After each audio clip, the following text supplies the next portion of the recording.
What we're seeing is that those countries that have put in place a well-functioning find, test, trace, isolate and support, and I stress all of those elements, are the ones that are coping well, although everyone is struggling at the minute. And Charles Michel was absolutely right.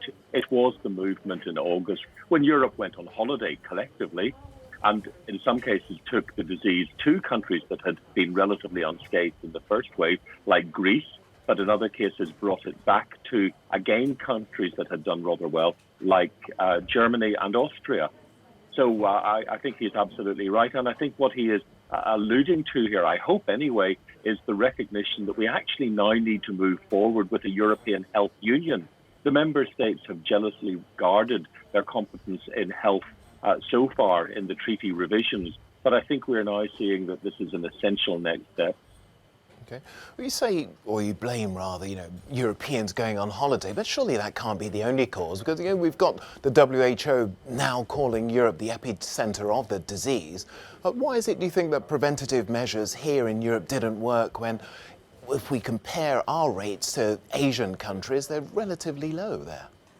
Well, because you don't see that same degree of movement concentrated in 1 month in other parts of the world. You don't see all Americans moving to Florida, for example, at one time. You don't see everyone flocking to the beaches in, I'm not sure where, Malaysia or wherever in Asia at the same time. So this mass movement, and anybody who drives down the motorways in France in August will see the lines of Dutch caravans moving south, almost like the migrations of animals in Africa in some ways.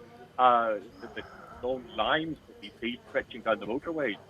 It's quite incredible, and that just does not happen in other parts of the world.